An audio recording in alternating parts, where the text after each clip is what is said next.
मंच पर हमारे माननीय विभाग और जिला संघ चालक जी विराजमान हैं, आपके यहीं के होने के कारण से और सबके लगभग परिचित भी हैं।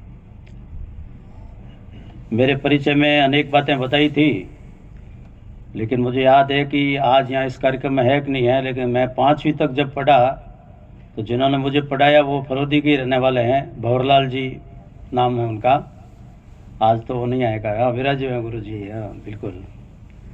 और फिर जब मैंने 11वीं तक की पढ़ाई की, 9वीं से 11वीं तक, तो वो भी हमारे गुरु पब्बाराम जी यहाँ पर विराजमान हैं।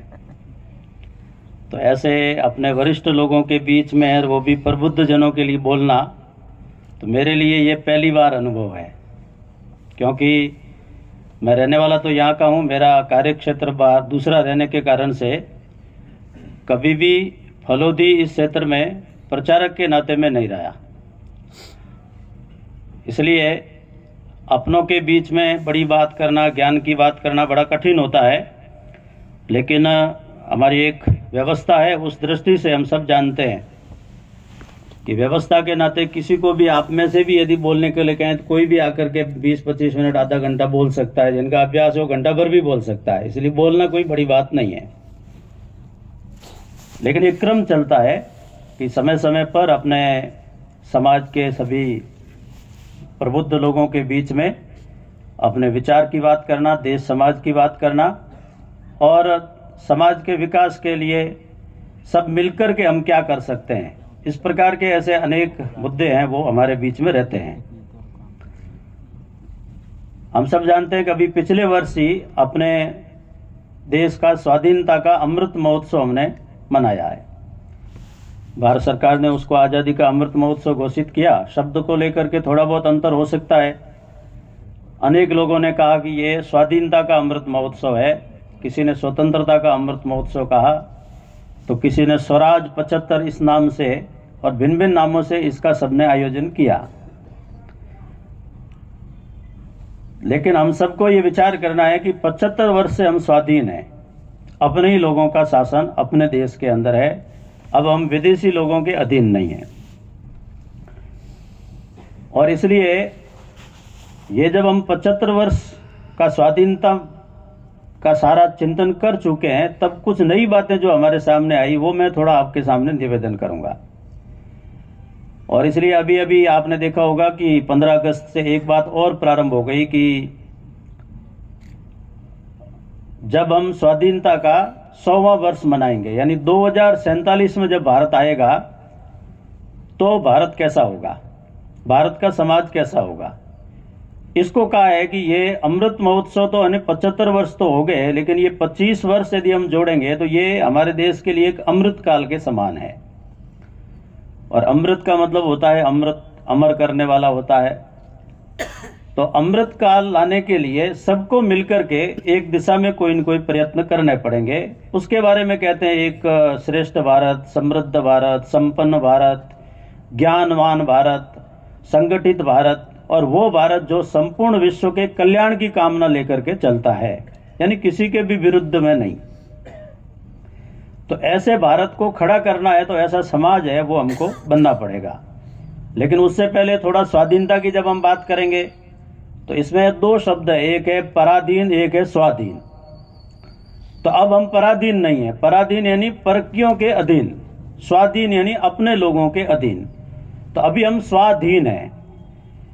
लेकिन जब हम स्वाधीनता की बात करते हैं तो इसमें जो स्व शब्द आता है तो फिर एक विचार आता है कि जब हम स्वतंत्रता बोलते हैं तो स्वतंत्रता और स्वाधीनता दोनों में स्व शब्द है।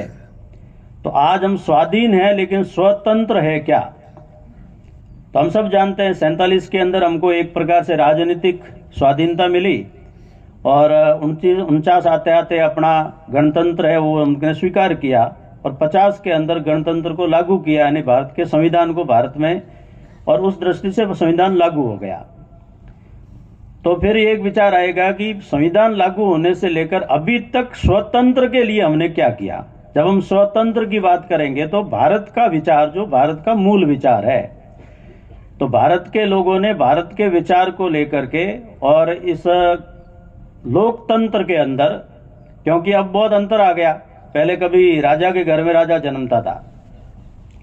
जब से लोकतंत्र लागू हुआ तो अब राजा के घर में राजा नहीं जन्मता। अब राजा है वो मतपेटियों में पैदा होता है, यानी जनता है वो स्वयं अपने मताधिकार के बल पर और एक प्रकार से राजा चुनते हैं, यानी जो भी लोकतंत्र की भाषा में जनप्रतिनिधि अपन कहते हैं, तो वो चुनते हैं। और इसलिए पहले ये कहते थे कि यथा राजा तथा प्रजा, जैसा राजा होता था वैसी प्रजा होती थी। तो कभी राम राज्य की कल्पना की गई, लेकिन अब उल्टा है, यथा प्रजा तथा राजा। क्योंकि अब राजा कौन है, प्रतिनिधि कौन है, वो हमारे ही अंदर से आता है। आपके गांव का कोई सरपंच बन गया तो उसको गाली देने का हमको अधिकार नहीं है, क्योंकि हम जैसे हैं वैसा वो होगा।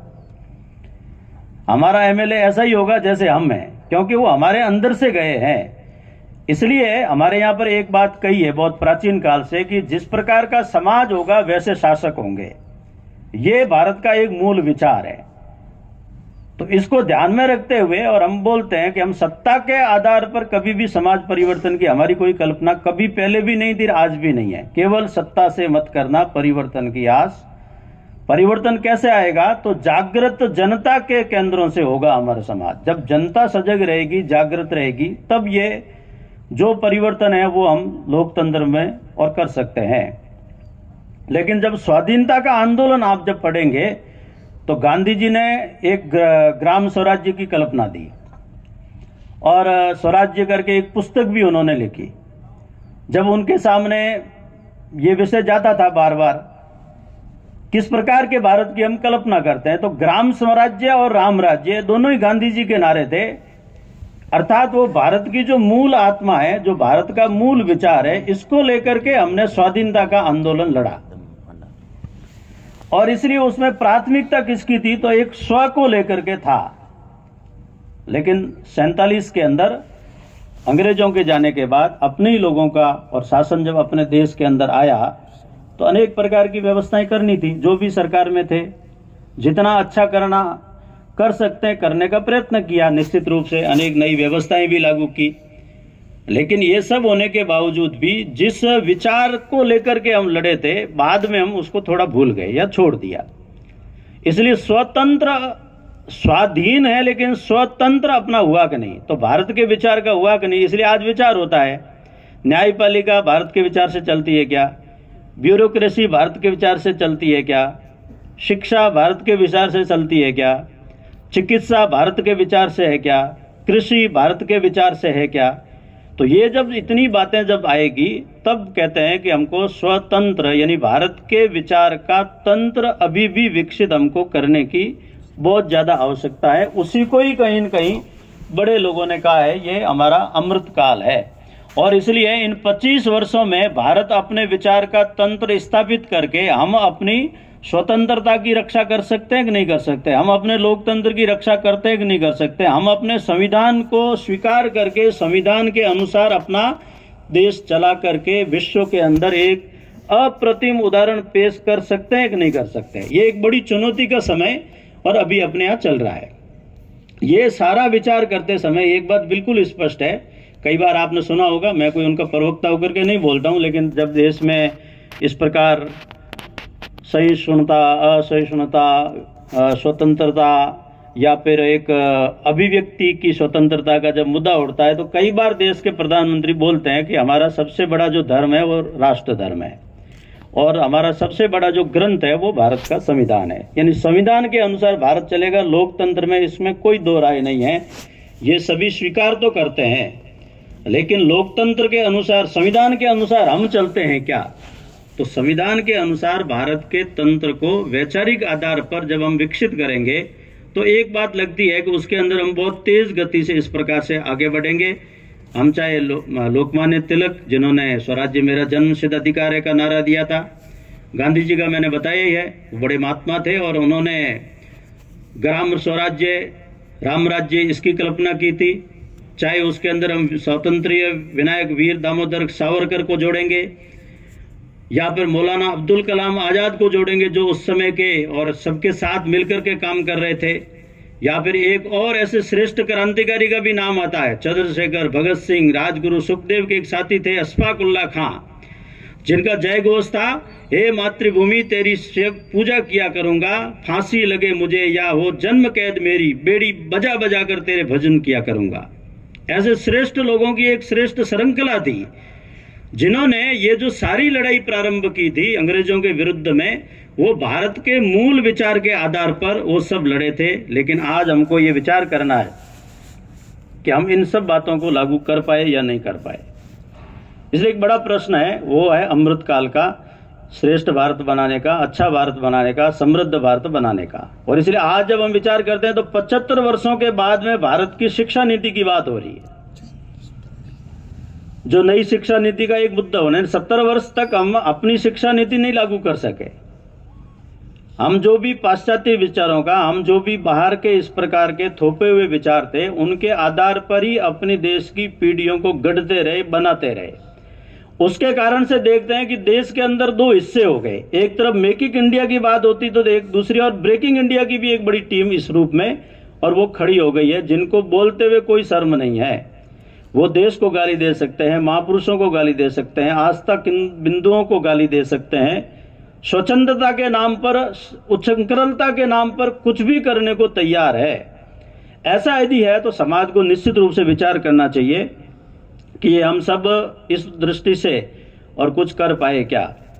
एक जो औपनिवेशिक मानसिकता थी, अब हम ठीक है तंत्र के रूप में भी आप यदि कह सकते हैं कि नहीं लोकतंत्र है और हमारा संविधान है, लेकिन थोड़ा उसका और आगे यदि विचार करेंगे तो हमको लगेगा कि उस दृष्टि से भी हम मानसिक गुलाम हैं, जिसको वैचारिक गुलामी कह सकते हैं। एक औपनिवेशिकता, वो अंग्रेजों के काल से भी, जिसको कोलोनाइजेशन कहते हैं, तो हमारा माइंडसेट कोलोनाइजेशन जैसा हो गया। इसको डीकोलोनाइजेशन कर सकते हैं क्या, ये जब हम विचार करेंगे तो आज देश में इस प्रकार के अनेक उदाहरण जुड़ते हैं।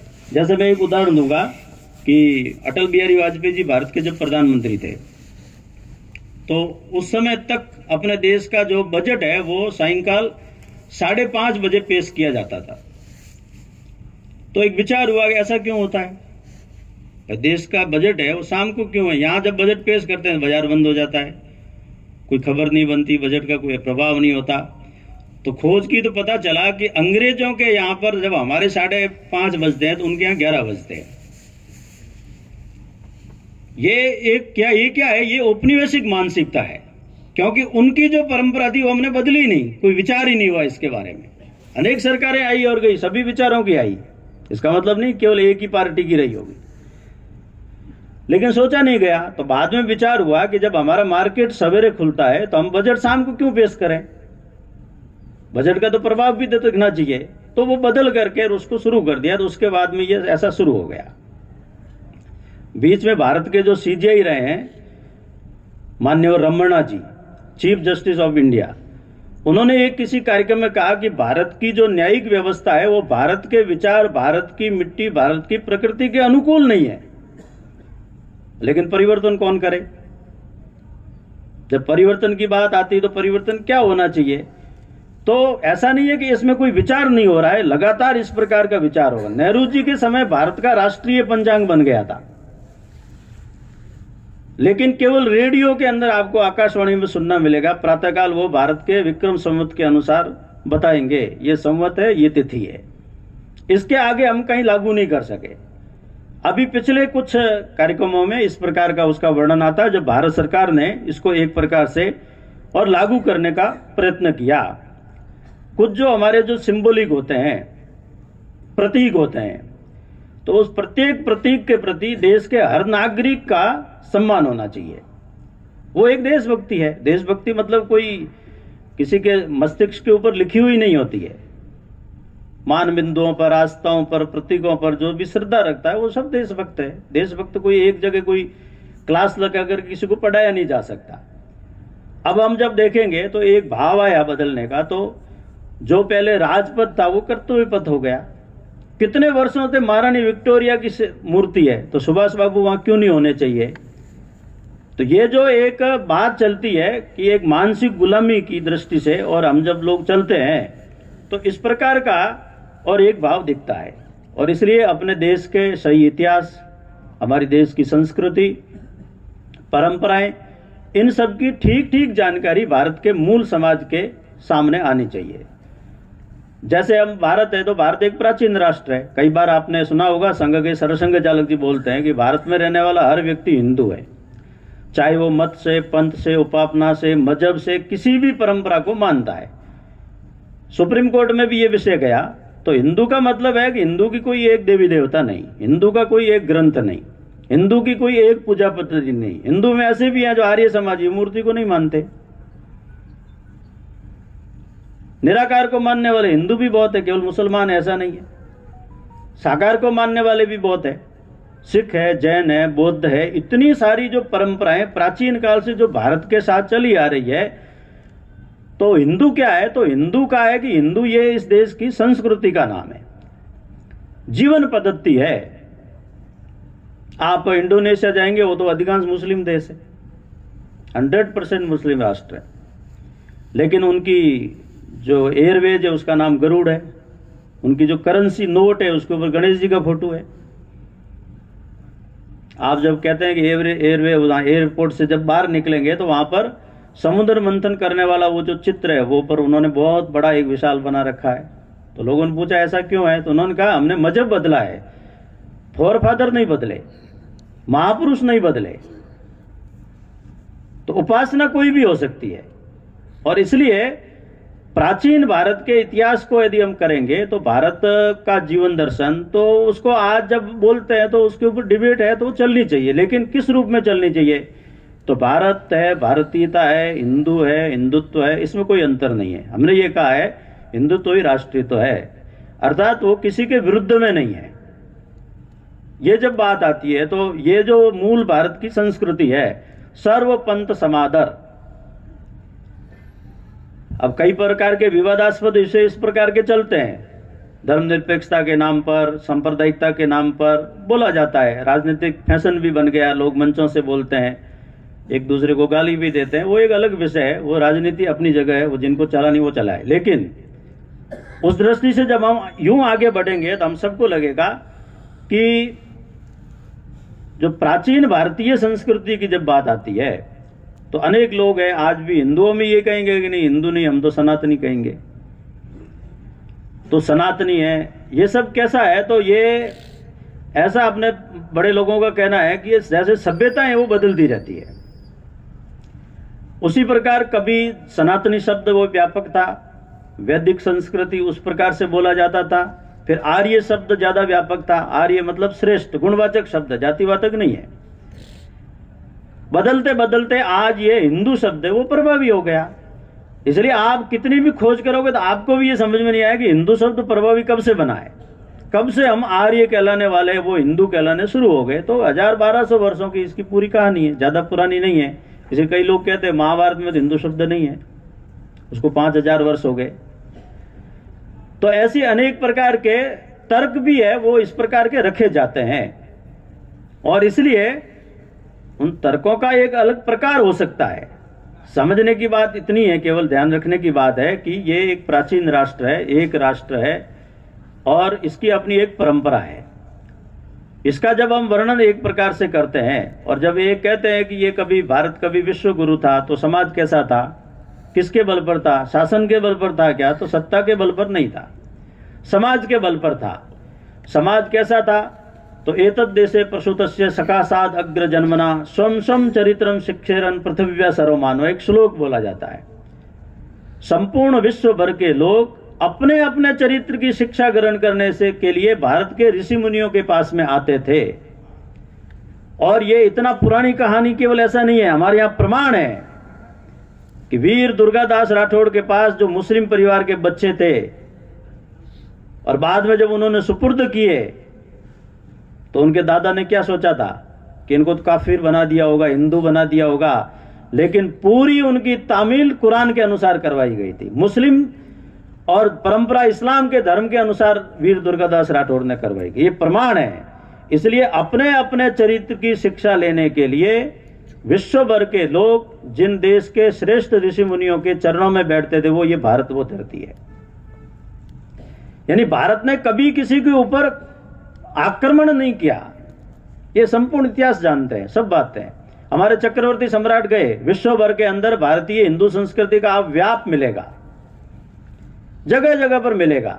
तो ये जो इतने सारे जो लोग गए थे, ये क्या लेकर के गए थे? ये तलवार लेकर नहीं गए, युद्ध करने के लिए नहीं गए, ये अध्यात्म के ज्ञान के बल पर गए। और गए तब विश्व के लोगों ने स्वागत किया, उनको स्वीकार किया, और उसके आधार पर और इस प्रकार से भारत के साथ उनके एक प्रकार से आत्मीय और मधुर और आध्यात्मिक संबंध है वो स्थापित हुए हैं। तो हम इस प्रकार, अटल जी को एक कविता लिखनी पड़ी, कोई बतलाए कब हमने मक्का में जाकर मस्जिद और मीनारे तोड़ी, भूभाग नहीं सत सत मानव का हृदय जीतने का निश्चय, हिंदू तन मन हिंदू जीवन रग रग हिंदू मेरा परिचय। कभी किसी के ऊपर आक्रमण करने के लिए नहीं गए। क्यों? क्योंकि हमारी संस्कृति हमको कहती है वसुधैव कुटुंबकम, संपूर्ण विश्व एक परिवार है। हम बोलते हैं सर्वे भवन्तु सुखिनः सर्वे सन्तु निरामया, यानी जो मेरा शत्रु है उसके भी सुख और कल्याण की, निरोगी की कामना करते हैं। कोई ऐसा मंदिर बता दो भारत का, अनपढ़ से अनपढ़ पुजारी भी पूजा करने के बाद धर्म की जय हो, अधर्म का नाश हो, प्राणियों में सद्भावना हो, विश्व का कल्याण हो, तो विश्व के अंदर वो नहीं आते क्या? सब केवल हिंदू ही आते हैं, मुसलमान भी आते हैं, ईसाई भी आते हैं, यहूदी भी आते हैं, पारसी भी आते हैं, सब लोग आते हैं। तो विश्व के कल्याण की कामना की जो भावना, ये सब क्या है? तो इसलिए एक बात और कभी सरसंघचाल जी बोलते हैं कि 40,000 वर्षों से ये जो भारतीय जो है ना, एशिया जो जितने भी देश, इनका डीएनए एक है। तो फिर विवाद करते हैं लोग, तो हमारे डीएनए के अंदर ये सारी बातें हैं। ये जो संस्कार है ये घर परिवार से हमको सिखाए जाते हैं, इसके लिए अलग से ट्रेनिंग नहीं होती, कोई प्रशिक्षण नहीं होता। हम अपने बड़े बुजुर्गों को करते हुए देख करके, सीख करके और यहां तक आगे बढ़े हैं। और इसलिए प्रातःकाल उठते ही पक्षी को चुगा डालने वाला, कीड़ी नगरे को सींचने के लिए जाने वाले, पहली रोटी गाय की, एक रोटी कुत्ते की, वो कभी किसी के विरोधी कैसे हो सकता है? वो कैसे आदमी को मार सकता है, इंसान को मार सकता है? पैर के नीचे यदि कोई जीव मर जाता है तो एकादशी का व्रत घोषणा कर देती है हमारी माताएं। तो उस हिंदू के इतना अपमानित और बदनाम करके संपूर्ण विश्व भर के अंदर षड्यंत्रकारी लोगों ने जानबूझ करके और दुष्प्रचार करके खड़ा किया हुआ है। और इसलिए हिंदू शब्द को लेकर के नए नए विवाद पैदा करते हैं। अब जब हम कहते हैं कि पेड़ पौधों को पूजना चाहिए तो हमारा उपवास उड़ाया जाता है, मजाक उड़ाया जाता है। आज सारी दुनिया चिल्ला रही है ग्लोबल वार्मिंग के नाम पर, पर्यावरण खत्म हो रहा है। क्यों चिल्ला रहे हो भाई? हमारे पूर्वजों ने कहा था ना, पीपल को पूजो, बड़ को पूजो, तुलसी हमारी माँ है, तब तो हमारी मजाक उड़ाई। ये अनपढ़ गवार लोग हैं। अब जब संकट आ गया तो सारी दुनिया उधर आ गई। अब ये हमारी उस परंपरा में ठीक नहीं थी। एक बहुत लंबा संघर्ष का काल चला, लगभग 1000 वर्ष का। उसके अंदर हमको लड़ना पड़ा और शक आए, हूण आए, यवन आए, अंत में मुगल आए। मुगलों के साथ में निश्चित रूप से भारत का रक्त रंजित इतिहास है। बहुत शांत चित्त होकर के उसको पढ़ना चाहिए और समझना चाहिए। हमारा उनसे कोई बदला नहीं था। जो लोग पहले आए थे, कई तो अपने राज्य की व्याप्ति के लिए आए थे, कई माल लूटने के लिए आए थे। क्यों? क्योंकि पढ़ाया जाता है, भारत सोने की चिड़िया थी। इसका मतलब क्या था? इसका मतलब था समृद्धि थी। किसी को भी शक हो तो कोई भी विद्वान चीनी यात्री हेनसांग फाहियान जब भारत के अंदर आए थे तो उनका इतिहास उठा करके पढ़ लो। ये उपमा, ये मान्यता हमने नहीं दी, ये उन्होंने दी थी। क्योंकि जब वो पानी मांगते थे तो उनको दूध से भरा हुआ लोटा दिया जाता था पीने के लिए। तब उन्होंने कहा यहाँ तो घी दूध की नदियां बहती है। एक उदाहरण आता है, शायद चाणक्य के काल का ही है वो, जब ये चीनी यात्री वहां आए और चंद्रगुप्त उस समय के सम्राट थे, तो उन्होंने देखा वहां का मगध का साम्राज्य, तो इतना, जिसको राम राज्य की एक कल्पना देकर हम चले। त्रेता में तो था ही, बाद में गांधी जी बोलते बोलते चले गए, उनके शिष्यों ने ध्यान नहीं दिया। तो वैसा वो मगध का साम्राज्य था। घरों में ताले नहीं, कई दिन तक रहने के बाद कोई लूटपाट की खबर नहीं, कोई चोर उचक्का नहीं, कोई अनाचार दुराचार की, इस प्रकार की बात नहीं। तो वो बार बार एक मन में प्रश्न लेकर के उनके सामने जाता था कि ये सब इतना अच्छा साम्राज्य कैसे चलता है। तो एक दिन अचानक उन्होंने, चंद्रगुप्त ने साथ बुलाया, 2 घोड़े लिए, दोनों अलग अलग घोड़े पे बैठे और प्रातः काल की वेला में सरपट घोड़े दौड़ते हुए जा रहे हैं एक नदी की तरफ। तो उन्होंने देखा कि नदी में से एक लंगोटेदारी व्यक्ति नहा करके एक घड़ा भर के अपने कंधे पे रखा हुआ और एक सामने झोंपड़ी बनी हुई उसकी तरफ वो जा रहा है। तो जैसे इन्होंने देखा तो चंद्रगुप्त ने घोड़ा छोड़ा और पैदल उनके पीछे वो चल पड़ा। पीछे पीछे ये भी आया। वो जो व्यक्ति थे ऋषि, वो जाकर के अपनी कुटिया में बैठ गए, ये वहां गए और उनके चरणों के अंदर जाकर के दंडवत प्रणाम किया। पीछे से आए और उन्होंने उठाया, महाराज ये क्या, मगध का राज मुकुट एक फकीर के चरणों के अंदर लोटपोट हो रहा है। तो उन्होंने कहा कि आप इतने दिनों से जो प्रश्न किए हुए थे मेरे को कि ये शासन कैसे चलता है, वो इस महापुरुष के बल पर चलता है। वो थे चाणक्य। ये कितनी पुरानी बात है, 2500 वर्ष पहले की बात है केवल। महाभारत का युद्ध कब हुआ था? 5000 वर्ष पहले। महाभारत से 2500 वर्ष पहले तक एक परंपरा रही इस देश के अंदर शासन की, वो चलती रही। लगभग 2500 वर्षों के बाद में वो टूटी है जब यवन आए, उनके कारण से ऐसी परिस्थिति बनी है। तो ये उन विदेशियों के लिखे हुए उदाहरण है। हम यदि कहेंगे तब तो ये कह सकते हैं आप तो अपनी आत्म प्रशंसा कर रहे हैं साहब। हमारे ही लोगों ने यदि ग्रंथ लिखे हुए हैं तो उसको गलत भी मान सकते हैं। तो ऐसे अनेक श्रेष्ठ उदाहरण है कि भारत ऐसा था, भारत का समाज ऐसा था, भारत की संपन्नता थी, वैभव था, शिक्षा था। इतने दूर क्यों जाते हो? अंग्रेजों के गजट उठा के देख लो। मेघालय में सबसे ज्यादा किसका अध्ययन किया था? तो भारत की शिक्षा और संस्कार व्यवस्था का किया है। सब यहां आप लोगों ने अनेक बार सुना होगा, बोला होगा, आप सब जानते हैं। लेकिन मानना भी पड़ेगा, जानना और मानना दोनों में बहुत अंतर है। आज आवश्यकता इन बातों को मानना पड़ेगा, क्योंकि अंग्रेज जब आए थे तो हमारी सर्वश्रेष्ठ शिक्षा व्यवस्था थी। मुगलों के इतने अत्याचारों के बावजूद भी धर्म, आस्था, संस्कार, संत महात्माओं ने मिलकर के हमारी इन सब व्यवस्थाओं को बचा करके रखा है। इतनी खतरनाक आंधी थी,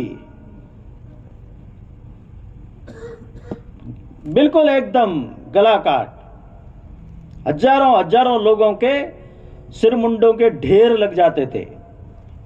तब भी हम समाप्त नहीं हुए, तो अब हो जाएंगे, ये गलतफहमी नहीं रखनी चाहिए।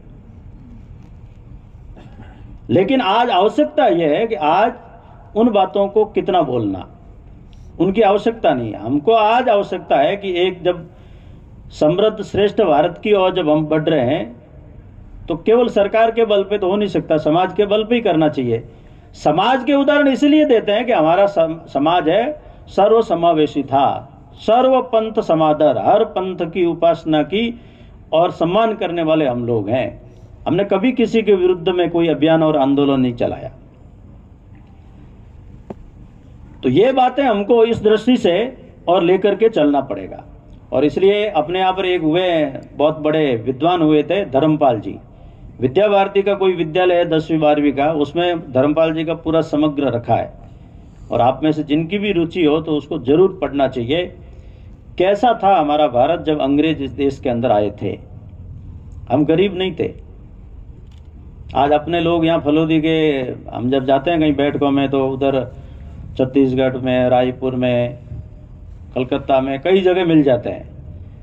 तो उनसे एक प्रश्न करेंगे आप यहाँ क्यों आए, तो वो बोलते हैं हम बिजनेस करने आए। कलकत्ता से कोई फलोदी बिजनेस करने आया, ऐसे कितने उदाहरण हैं, तो कम है। यहाँ क्यों गए, तो क्योंकि वहां पर संभावना थी। यानी हम ही पढ़ा रहे और हम ही अपना उपवास उड़ा रहे हैं। अंग्रेज यहाँ क्यों आए? व्यापार करने। ये पढ़ाया जा रहा है। और फिर क्या लिखते हैं, हमारे पास कुछ भी नहीं था, जो भी है ये सारा गॉड गिफ्ट है, अंग्रेजों को भेजा भगवान ने। नहीं आते तो हमारा विकास नहीं था, समृद्धि नहीं थी, विज्ञान नहीं थी, तकनीक नहीं थी, ये सब बोला जाता है। तो ये फैशन है। अंग्रेज यहाँ व्यापार करने आया, इसका मतलब हमारे पास था, हमारे पास कुछ भी नहीं आया तो यहाँ व्यापार करने क्यों आया? हम मांग कर खाते थे, हम कबीलों के रूप में रहते थे, हम सपेरों के रूप में रहते थे, और वो मानसिकता कौन सी बन गई आगे आगे, we are nation in the making, हम राष्ट्र बनने जा रहे हैं। तो 1947 से पहले क्या थे? 1947 से पहले हम राष्ट्र थे ही नहीं। ये पढ़ाया जा रहा है आज, हम राष्ट्र बनने जा रहे हैं। देश का विभाजन है, उसके बारे में पढ़ाया जाता। दिस इज सेटल फैक्ट, स्थापित सत्य है, इसको स्वीकार करो। क्यों स्वीकार करें? दुनिया में और भी देश टूटे हैं, वो भी जुड़े हैं, असंभव कुछ भी नहीं है। जब हम बोलते हैं भारत के बारे में, हिमालयम समारभ्य यावद इंदु सरोवरम तम देव निर्मितम देशम हिंदुस्तानम प्रचक्षते। हिमालय से लेकर के हिंदू महासागर तक फैला हुआ ये विस्तृत जो भूभाग है, ये कौन है? देव निर्मितम देशम, भगवान के बनाई हुई ये धरती है। तीन तरफ महासमुद्र है, एक तरफ हिमालय जैसा विशाल पर्वत खड़ा है। तो कैसे कोई हमको गलत साबित करे, कैसे हमारों को किस प्रकार से कमजोर साबित करे? ऐसा एक अपना राष्ट्र, ऐसी एक संस्कृति, ऐसी एक परंपरा और हमारी सदियों सदियों से चली हुई आ रही है। लेकिन एक सबसे बड़ी बात क्या है, तो कुछ विद्वानों का ऐसा व्याख्या करते हुए ऐसा एक मत बनता है कि हमारे यहाँ पर 4 प्रकार की एक सृष्टि है। उसमें एक है जिनको हम महाभूत कहते हैं, ग्रह है, नक्षत्र है, सारे भी चांद सूर्य मिला करके, पहाड़ पर्वत महासागर वगैरह। दूसरी जो दुनिया है, 4 प्रकार की दुनिया मैं बता रहा हूं, दूसरी जो दुनिया है वो है वनस्पति की, जिसमें घास के तिनके से लेकर वट वृक्ष तक सारी वनस्पति है, वो उसमें आ गई। तीसरी दुनिया है जिसमें कीट पतंग से लेकर के शेर जैसे महाव्याघ्र, इस प्रकार के जो हिंसक पशु वगैरह सबको मिला दो, ये तीसरी। और चौथी जो दुनिया है वो मानव की है, मनुष्य की दुनिया है। अब ये जो 3 दुनिया है प्रारंभ की, चाहे वो महाभूत होंगे, वनस्पति होगी या जीव जंतु होंगे, ये सभी स्वतंत्र नहीं है, एक मर्यादा के अंदर इनको चलना है। जैसे एक गाय है तो गाय कैसे चलेगी, उसकी मर्यादा है। बछड़ा कैसे रंभाएगा, उसके बोलने की है। ऐसा तो है नहीं कि वो आदमी की आवाज निकाल दे या बकरी की आवाज निकाल दे। तो ये एक मर्यादा में बंधे हुए हैं, ये मर्यादा नहीं तोड़ते। क्यों? क्योंकि ये स्वतंत्र नहीं है, उनको वैसे ही चलना होता है। ये तीनों की प्रकार हो गई। लेकिन चौथा जो है वो मानव है। मानव के बारे में ऐसा कहा है कि ये स्वतंत्र है और एक किसी मर्यादा में बंधा हुआ नहीं रहता। और ये मानव जो है ये ऐसा क्यों करता है? क्योंकि उसके पास बुद्धि है। बुद्धि तो पशुओं के पास भी है। कोई कहते नहीं कुत्ते में बुद्धि नहीं होती, तो आप पीछे लाठी ऐसे छुपा करके और दूसरे हाथ से रोटी करो, कुत्ता आ जाए तो देखना। बुद्धि तो सब में है, लेकिन मनुष्य के पास बुद्धि का विश्लेषण करने के लिए विवेक है, ये इन बाकी तीनों में नहीं है। तो मनुष्य के पास जब बुद्धि है, बुद्धि का वो विश्लेषण कर सकता है, तब फिर उसके अंदर एक अहंकार जगता है, मैं सब कुछ हूं, मैं कुछ भी कर सकता हूं। मनुष्य तू बड़ा महान है, तू जो चाहे पर्वत पहाड़ों को तोड़ दे।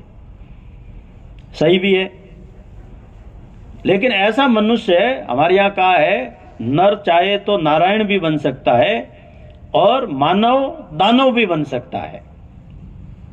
अब ये दानव यानी क्या है? तो हमारे यहाँ पौराणिक कथाओं में कहते हैं राक्षस होते थे, बड़े बड़े सींग होते थे, लंबे लंबे नाखून होते थे, बड़े बड़े दांत होते थे। ये एक वर्णन है उसकी वृत्तियों का, वो रूप बदलता रहता था।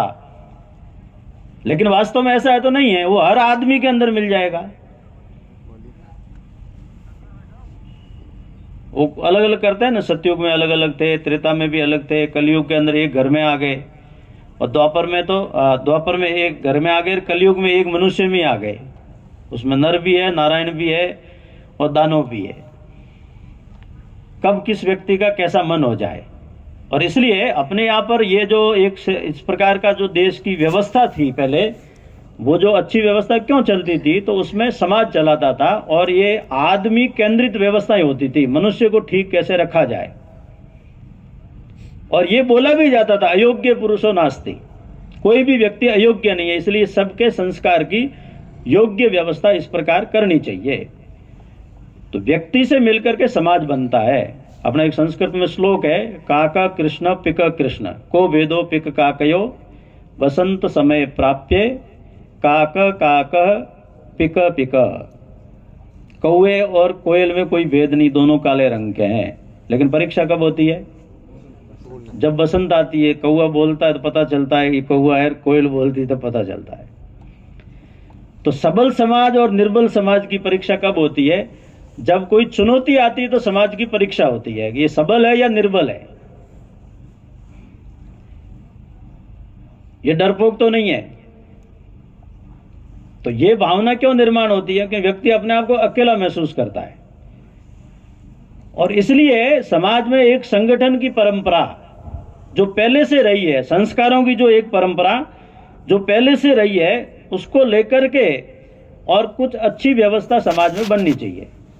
अब व्यवस्थाएं तो सरकार बनाती है, जैसे हमारे यहाँ पर एक व्यवस्था बना दी, भेदभाव छुआछूत नहीं करना, उसका एक एट्रोसिटी बना हुआ है, करेंगे तो, लेकिन खत्म हो गया क्या? व्यवस्था शासन करेगा, ये सही बात है। व्यवस्था समाज भी करता है, लेकिन वो जो व्यवस्था को समाज में लागू करने वाला तंत्र है वो कैसे बनेगा, तो उसके बारे में कहा ये आचरण और व्यवहार से बनेगा। इसलिए जब तक आचरण में, व्यवहार में ये बातें नहीं आएगी तो परिवर्तन नहीं आ सकता।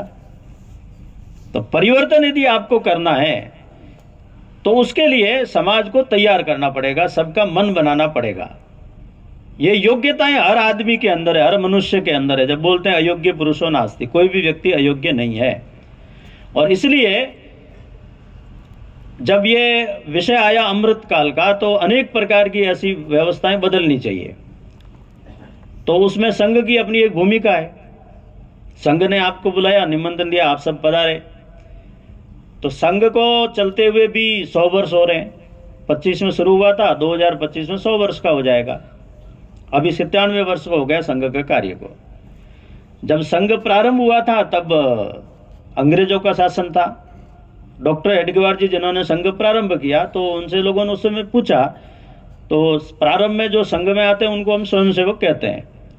स्वयंसेवक को एक संकल्प करवाते थे संघ के प्रारंभ से। वो संकल्प क्या था? अपने इस राष्ट्र को स्वतंत्र कराने के लिए मैं राष्ट्रीय स्वयंसेवक संघ का घटक बना हूं। उसमें राष्ट्र और हिंदू राष्ट्र दोनों ही शब्द आते हैं। मैंने आपको पहले ही कहा कि हमारे यहाँ पर हिंदू का मतलब राष्ट्रवाचक है, धर्मवाचक, उपासनावाचक नहीं है। तो ये उन्होंने और प्रारंभ में ही कहा था, यानी अपने राष्ट्र को स्वतंत्र कराने के लिए। तो एक बात बिल्कुल स्पष्ट है कि संघ क्यों शुरू हुआ? अंग्रेजों से भारत को मुक्त कराने के लिए संघ का कार्य, और उस समय प्रारंभ हुआ। जब अंग्रेज चले गए तो भाषा बदली कि नहीं बदली? नहीं तो आप कहेंगे 47 के बाद में भी क्यों चला रहे हो, अंग्रेज तो चले गए।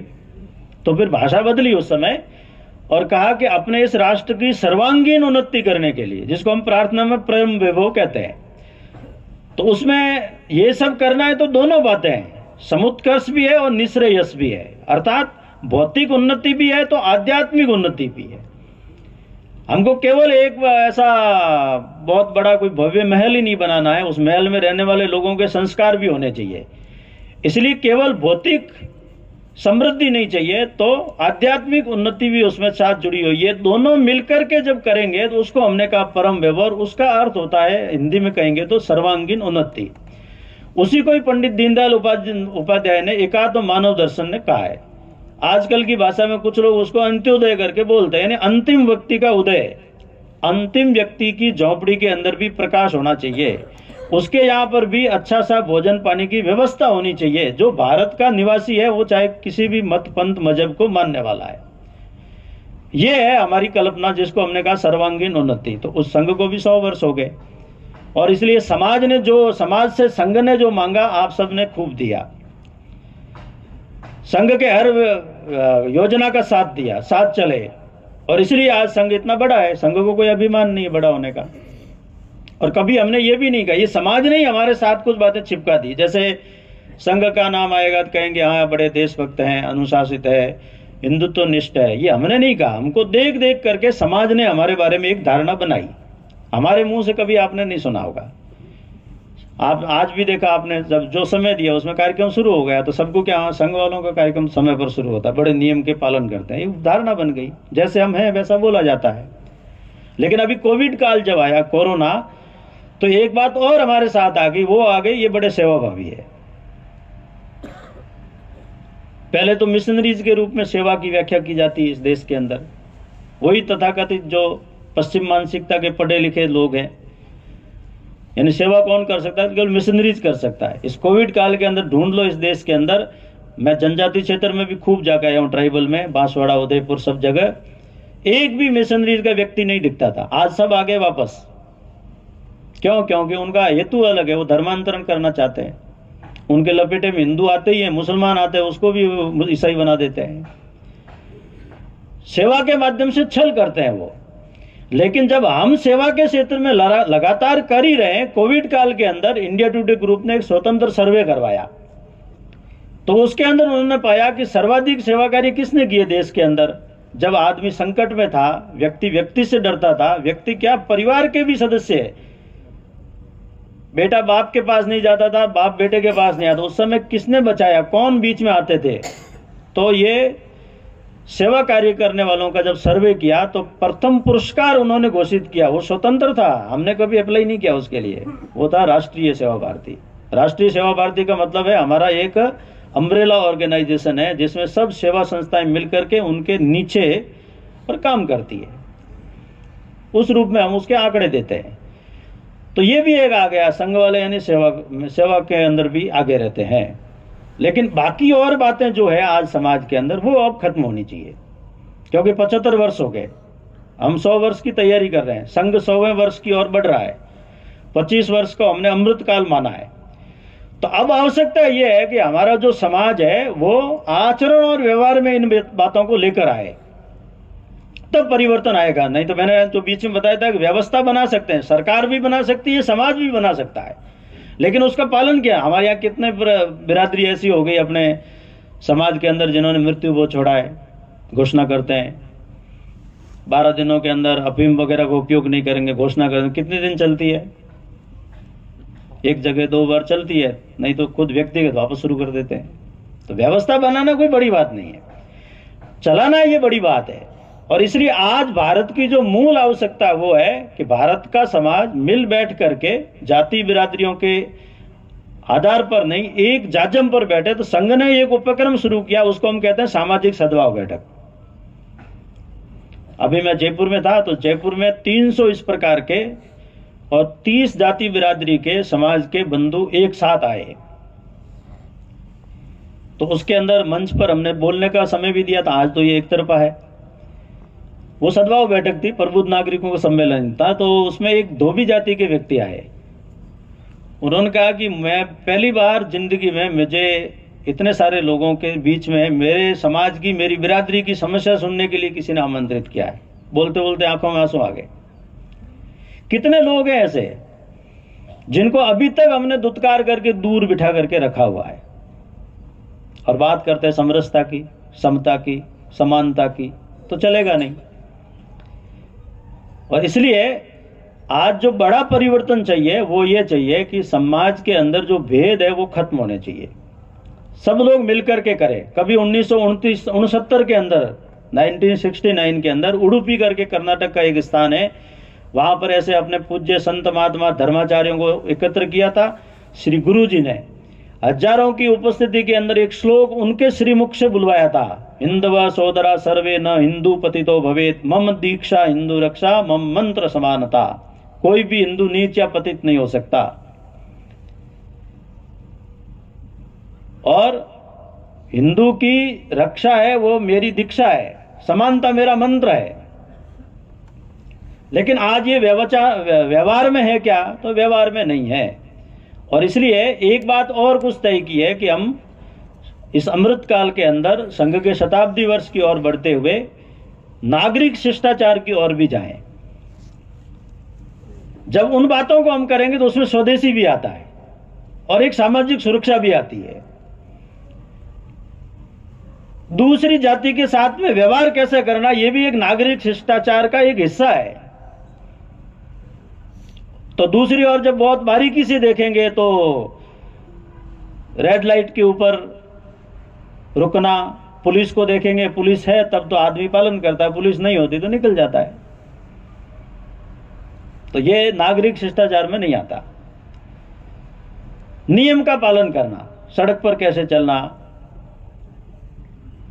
किस प्रकार की अपने देखने की दृष्टि होना, अब नया शब्द आएगा तो समझ में आता, लेकिन हमारे यहां पर तो पहले से भी था। जैसे अपने यहां पर एक श्लोक बोला जाता है, मातृवत परदादेशु परद्रव्येषु लोष्टवत आत्मवत सर्वभूतेषु यह पश्यति स पंडितः। जो पराई स्त्री है वो मां के समान है। अब ये आज हम नहीं समझा सकते क्या, नहीं पढ़ा सकते क्या?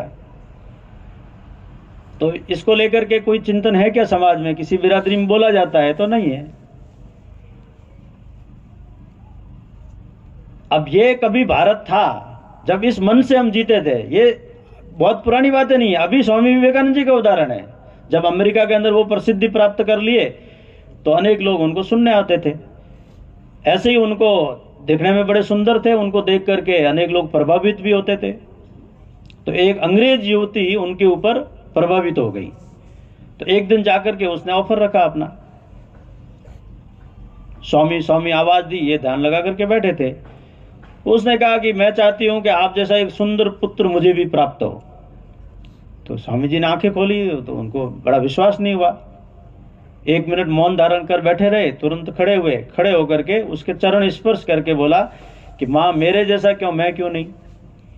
मेरे जैसा तो 19 होगा, मैं ही तेरा पुत्र हूं, मैं तो 21 हूं। उसका उद्देश्य अलग था, वो शादी करना चाह रही थी। वो बड़बड़ाती हुई गालियां देती हुई चली गई। अब ये चरित्र की शिक्षा यदि भारत में यदि आज हम देंगे, समाज के बीच में रखेंगे, तो हम सांप्रदायिक कैसे हो गए? सांप्रदायिक आप इसलिए हो गए क्योंकि वो हिंदू सन्यासी थे, इसलिए पाठ्यक्रम का हिस्सा नहीं हो सकता। तो फिर भुगतो, फिर अनाचार, व्याभिचार, फिर सेल्फ डिफेंस की बातें और करते हैं। खराब किसने किया? हमारे ही तंत्र ने किया है।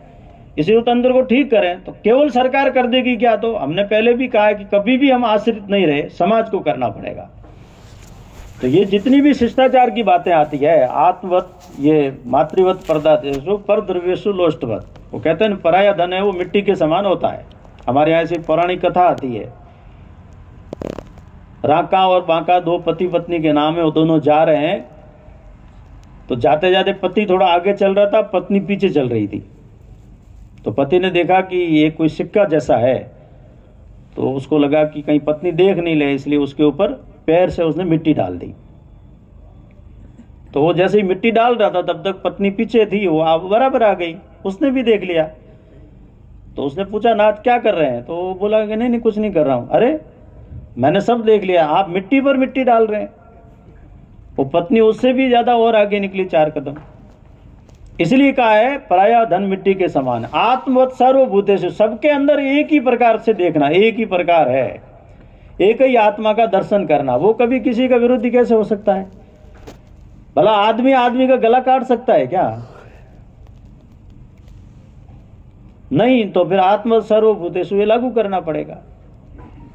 तो ये जो शिष्टाचार की बातें हैं, आम आदमी के जीवन में परिवर्तन है। इसलिए कहते हैं ये बड़े लोगों को देख करके सीखते हैं। बड़े लोग कैसे हैं वो मैंने आपको पहले ही कह दिया कि जैसी प्रजा होगी वैसा राजा होगा। इसलिए समाज ठीक होना चाहिए, समाज का आचरण और व्यवहार बदले, समाज सब मिलकर के रहे, समाज सद्भाव लेकर के रहे। कोई भी जाति अकेली अपने बल पर नहीं चल सकती, सबका साथ चाहिए, सबको साथ लेकर के चलना पड़ेगा। और एक अंतिम और गहरी बात है, वो आप समझने का प्रयत्न करना, मैं उसका व्याख्या नहीं करूंगा। जब सामाजिक सुरक्षा का विषय आता है, आंतरिक सुरक्षा का विषय आता है, तो एक परंपरागत व्यवसाय का भी विषय आता है। हम छोड़ते जा रहे हैं। लकड़ी वाला लकड़ी छोड़ रहा है, लोहे वाला लोहा छोड़ रहा है, मिट्टी वाला मिट्टी छोड़ रहा है, बाल काटने वाला उसको छोड़ रहा है, सिलाई करने वाला सिलाई छोड़ रहा है। क्यों? सब्जी बेचने वाला सब्जी छोड़ रहा है। ठीक है, 3-4 घर के अंदर बच्चे हैं, उसमें जो पढ़ने के लायक है उसको पढ़ाओ। ये कौन सी अंधी दौड़ शुरू हो गई? बात करेंगे आत्मनिर्भरता की, बात करेंगे स्वावलंबन की, और सबको लगा रखा है लेफ्ट राइट चक्कर लगा रहे हैं। बेरोजगारों की फौज खड़ी कर दी। 3% नौकरी है और 100% डिमांड है। तो प्रोवाइडर कोई नहीं बनना चाहता, सब सीकर्स बन रहे हैं, मांगने वाले, हमको चाहिए हमको चाहिए। आप नौकरी देने वाले भी तो बन सकते हैं। इसलिए कहा है कि शिक्षा के अंदर कौशल आना चाहिए, स्किल। जिसकी बड़े लेवल पर चर्चा चल रही है सरकारी तंत्र पर, सरकार के द्वारा, लेकिन समाज में जीरो है। आप यहां इतने लोग बैठे हैं, मुझे पता नहीं, मैं सबको नहीं जानता, लेकिन जैसे हमारा विश्नोई समाज बड़ा समाज है, तो विश्नोई बिरादरी ने मिलकर के अपने युवाओं में स्किल के लिए कोई इस प्रकार का योजना की है क्या? परंपरागत जो भी है, सुतार समाज है, वो परंपरागत कौशल को लेकर चलने वाला है, लेकिन इस दिशा में प्रेरित करने के लिए कुछ कारण क्या है कि आज मिट्टी का बर्तन भी आपको उस पुरानी पद्धति से नहीं बनाना है, उसके अंदर भी टेक्नोलॉजी आ गई है, तो आप तकनीक का उपयोग करिए ना। आपको हेयर सलून खोलने में शर्म आती तो उसका नाम ब्यूटी पार्लर रख दो, लेकिन बेरोजगार बनकर के क्यों जी रहे हो? प्लम्बर का काम है, इलेक्ट्रीशियन का काम है, इतने प्रकार के काम है, बड़े बड़े जितने भी लोगों के हम उदाहरण देते हैं, ये सारे क्या थे? जीरो से खड़े हुए हैं। अभी वो थोड़ा दिन पहले आया था ना, अड्डाणी का इंटरव्यू आया था, उसको पूछा आपका आइकॉन कौन है, तो उसने कहा धीरू भाई अंबानी। धीरू भाई अंबानी क्या था? MDH मसाले वाला क्या है? पंजाब के अंदर कूट कूट के मसाले बेचता था। वो जो वहां से धर्मपाल जी चले गए ना, वो MDH का फुल फॉर्म है धर्मपाल दी हट्टी, MDH कर दिया उसने बाद में उसको। मसाले कूटता था आपने, रोज घर पे कूटना, सवेरे दिन में दुकान पे बेचना। आज पूरी दुनिया के अंदर ब्रांड चलता है, तो हमारे यहाँ क्यों नहीं हो सकता ऐसा? हमको देखना होगा। कृषि में भी चाहिए, जब हमने स्वतंत्र की बात की है तो कृषि में भी सुधार चाहिए। एक काल था हरित क्रांति, वो की हमने, लेकिन अब उसकी आवश्यकता नहीं है, क्योंकि अब हम इतना अनाज पैदा करना शुरू हो गए कि अब उसके अंदर क्वालिटी चाहिए, गुणवत्ता चाहिए, तो जैविक चाहिए। मत खाओ पेस्टिसाइड जहर, नहीं तो जितने भी सारे कैंसर के रोगी भिन्न भिन्न बीमारी पैदा करते हैं वो हम ही कर रहे हैं अपने खेत के अंदर। फसल बढ़, वो एक काल था जब आवश्यकता थी देश के अंदर, हमको इस प्रकार से लाल लाल अनाज मंगाना पड़ता था। मेरे भी खाया हुआ है, अकाल जब पड़ता था, रातड़िया जवार वगैरह ऐसा बोलते थे। आज हम दुनिया को देते हैं साहब, जब दे रहे हैं तो गुणवत्ता बढ़ाओ, जैविक है, उसका महंगा, उसका अलग मिलता है। आज हम जिस घर में भोजन करने गए तो वहां पर एक काले गेहूं की रोटी मिली, कल भी जोधपुर में उसकी चर्चा हुई, 135 रुपए किलो बिकता है। कितने किसानों को पता है? लेकिन अपनी वो अंधी दौड़ चलती रहती है, एक ही लाइन पे सब चलेंगे, एक ही लाइन पे सब चलेंगे, बदल करेंगे तो भी सब एक साथ बदल करेंगे, तो टिक नहीं पाते हैं। इसलिए केस क्रॉप भी तो हो सकती है। तो आज हमारे यहाँ रेगिस्तान के अंदर अंजीर की खेती होती है, अनार ने तो कब्जा कर दिया जालोर वालों ने। मैं 15 साल पहले जालोर में था तो अनार का एक पौधा नहीं था किसी घर में भी, आज उनका पूरा मार्केट के ऊपर कब्जा, इतनी बड़ी मंडी है साइला के पास। तो नवाचारों का युग है, नवाचार हमको करने पड़ेंगे। अपनी युवा जो है उनके भविष्य को तराशने के लिए उनके साथ संवाद करना पड़ेगा। इस प्रकार से अंधी दौड़ ना दौड़े समाज, अंधी दौड़ दौड़ने के कारण से और फिर एक प्रतिस्पर्धा बनती है, वो स्वच्छता न तो हो सकती कभी, आज है न कल हो सकती। और इसलिए स्किल के साथ में परंपरागत अपने व्यवसायों के साथ हम यदि न्याय करेंगे, उसके अंदर यदि नवाचार करेंगे, तो हम भी स्थापित होंगे, आने वाला कल हमारी मुट्ठी में होगा। तो ऐसा एक भाव आज अपने समाज को लेकर के और हमको मिलकर के करना पड़ेगा, क्योंकि व्यवस्थाएं बनाना बड़ा आसान है, उनको लागू करना। इसी को मिला करके संघ ने अपने 100 वर्ष होने को समाज परिवर्तन का नाम दिया है। समाज परिवर्तन जब आएगा तो हर व्यक्ति उसके अंदर अपना योगदान दे, अर्थात व्यक्ति का व्यवहार बदले, उसका आचरण बदले, उसका स्वभाव बदले। जो बातें हम बोलते हैं उसका केंद्र बिंदु क्या हो, तो इतना यदि करना चाहते हो तो शुरुआत कहां से करें? तो अपने घर से करें। उसको संघ ने कहा है कुटुंब प्रबोधन। परिवार कैसा होना चाहिए? अच्छा परिवार किसको कहते हैं? कम से कम भी सप्ताह में एक बार, 15 दिन में एक बार परिवार के सभी सदस्यों को मिलकर के और एक साथ बैठना, और एक साथ बैठ करके इस प्रकार का वो कुछ बातें जो बताई है वो अपने परिवार के बच्चों के साथ में शेयर करना, चर्चा करना। जो भी हमारा इष्ट है उसका जो हमको भजन कीर्तन करना हम वैसा करें। अपने महापुरुषों का परिचय कराएं। क्यों बाबा साहब अम्बेडकर केवल SC के है? वो तो सारे देश की क्यों नहीं है? क्यों परशुराम भगवान है वो केवल ब्राह्मणों के हैं? और जब हम लोक देवताओं के बारे में करेंगे तो जम्बेश्वर भगवान केवल विष्णु क्यों भाई? उन्होंने पर्यावरण का इतना बड़ा संदेश दिया। महाराणा प्रताप केवल क्षत्रिय समाज के कैसे हो सकते हैं? उन्होंने तो लड़ाई देश के लिए लड़ी है। सारे बड़े बड़े राजा महाराजा जब बिल्कुल एकदम मुगलों के अधीन हो गए थे, तब अकेला बंदा खड़ा रहा ठम ठोक करके कि मेवाड़ की पगड़ी तुर्क के चरणों में नहीं झुकने दूंगा, नहीं झुकने दी अंतिम समय तक। वो सबका आदर्श क्यों नहीं हो सकते? हुए होंगे गुरु गोविंद सिंह पंजाब के अंदर कुछ लोग हैं जो एक अलगाव की मानसिकता में जी रहे होंगे, लेकिन वो हमारी परंपरा है।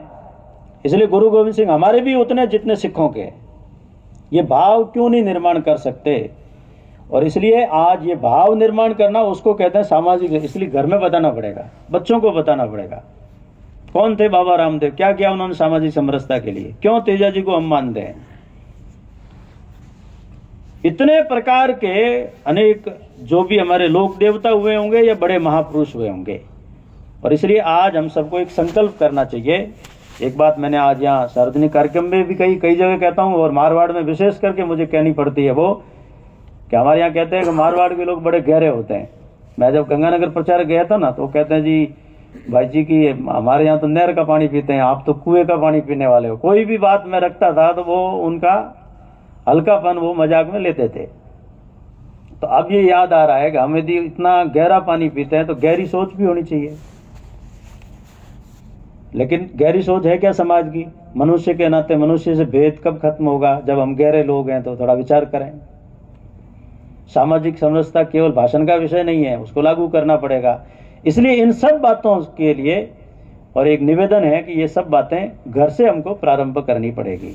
और इसलिए मैंने जो बिंदु बताए उसको एक बार संक्षेप में बताते हुए बात पूरी करता हूं कि हम अभी स्वाधीनता के 75 वर्ष मना करके और अमृत काल की ओर बढ़ रहे हैं। तो एक बड़ा स्वप्न है हमारी आंखों के अंदर, एक विजन को लेकर के हम चल रहे हैं। और ये जब लेके चल रहे हैं तो ये भाव रहना चाहिए कि हम कभी श्रेष्ठ रहे हैं, दुनिया ने हमको माना है, लेकिन हमने कभी भी किसी के ऊपर बलात् हमला नहीं किया, कहीं रक्तपात नहीं किया, किसी के ऊपर अत्याचार नहीं किए। जो हमारी इस भारतीय हिंदू संस्कृति के जो संस्कार है वो सबके साथ मिलकर के जीने की हम सबको एक प्रेरणा देते हैं, सलाह देते हैं, और इसलिए हम जी रहे हैं। लेकिन आज की जो परिस्थिति है, जिस प्रकार का अपना समाज है, उस समाज के अंदर हम सबको सद्भाव देना पड़ेगा, सहयोग करना, सहकार करना पड़ेगा, मिलकर के चलना पड़ेगा। और ये चलने के लिए इसका एक आचरण और व्यवहार बने। आचरण और व्यवहार में यदि कोई बात लाती है तो उसमें घर में चर्चा करनी पड़ेगी, अपने अपनी जाति बिरादरी के और सम्मेलनों में हमको बोलना पड़ेगा। ये एक आज की हम सबको आवश्यकता मिलती है। अंत में एक कवि की कविता के बाद पूरी करता हूं। एक कोई बहुत पुराना वृक्ष था, तो अचानक उसमें देखते देखते आग लग गई, धू धू करके वो जलना प्रारंभ हो गया। तो ये कवि जो सारी उसने कल्पना दी, वो देख रहा है कि उसमें दो प्रकार के पक्षी है, एक कौवा, दूसरा तोता। तो जैसे ही आग लगनी शुरू हुई तो कौवा जो था उसने, उस कौओं का जो सरदार था, अपने सारे पक्षियों को इकट्ठा किया और वो बोला, आग लगी इस वृक्ष को, जलने लागे पात, तुम क्यों पंछी जल रहे नहीं। आग लगी इस वृक्ष को, जले हमारे गीत, आओ आओ अब उड़ चलें पंख हमारे मीत। ना हमारे पास पंख है अब काहे के लिए, तो वो उड़ करके चले गए। लेकिन एक कवि दृश्य देख रहा है कि दूसरे पक्षी है वो झुलस रहे हैं, कुछ एक बूंद भर के ला करके उसके अंदर डाल करके बुझाने का प्रयत्न कर रहे हैं, लेकिन जा नहीं रहे हैं। तो कवि उनसे प्रश्न करता है, आग लगी इस वृक्ष को, जलने लागे पात, तुम क्यों पंछी जल रहे पंख तुम्हारे पास। तो तोतों के सरदार का जो उत्तर था, आज की भारत देश की परिस्थिति में हम अपनी अपनी भूमिका तय करें। तोतों के सरदार ने उत्तर दिया, फल खाए इस वृक्ष के, गंदे कीने पात, धर्म हमारा है यही, जलें इसी के साथ, जलें इसी के साथ। जब देश पर संकट होता तो दूर खड़े देखते नहीं रहते, उस प्रवाह के अंदर स्वयं की भूमिका तय करके होकर के खड़ा रहना पड़ता है। जो ऐसा नहीं करते उनको हमारे यहाँ कहा है, ते नरा शत्रु नंदना, वो शत्रुओं को आनंदित करने वाले होते हैं। इसलिए इस भाव को लेकर हम सभी चलें, इतना आप सबसे चरणों में निवेदन। धन्यवाद, आभार, जय भारत।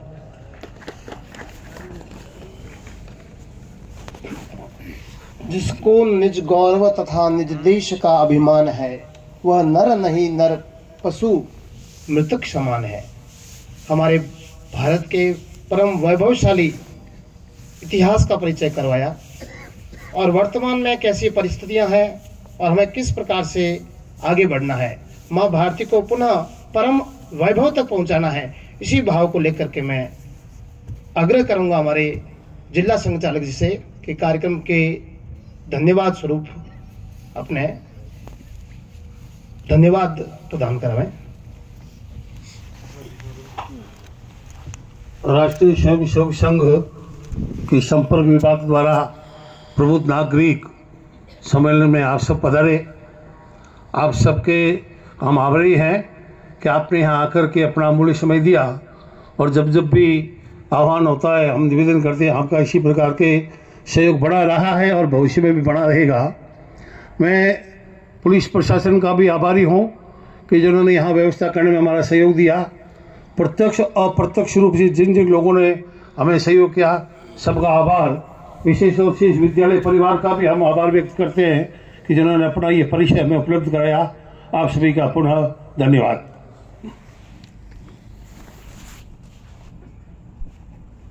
सभी से आग्रह रहेगा अपने स्थान पर खड़े रहेंगे। अपि स्वर्णमयी लंका नमेव लक्ष्मण रोचते जननी जन्मभूमिश्च स्वर्गादपि गरीयसी। जी हाँ, माँ भारती का वंदे मातरम के द्वारा हम आह्वान करते हैं। प्रशांत जैन।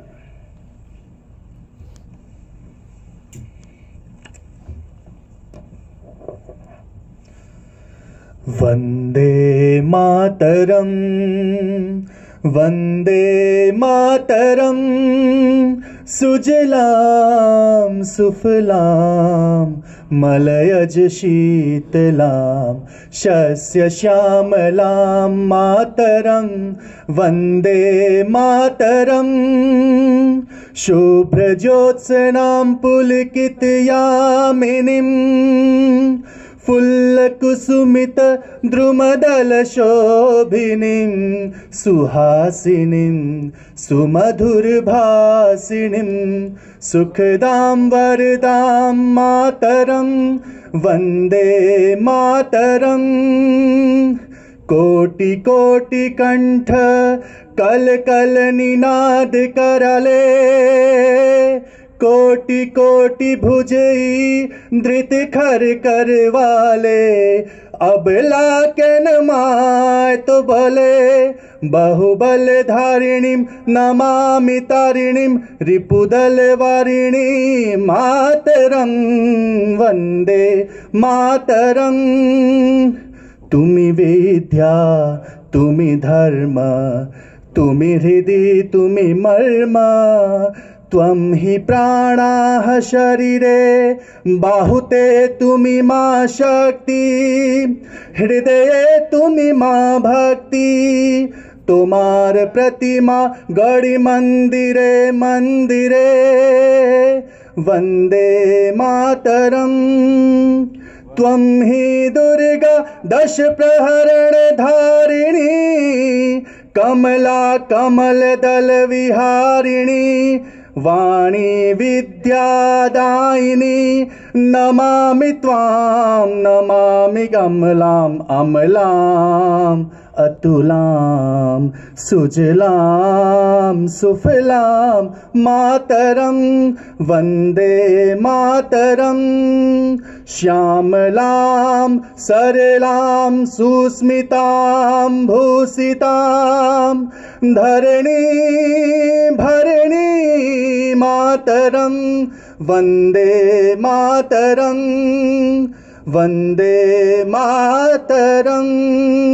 भारत माता की।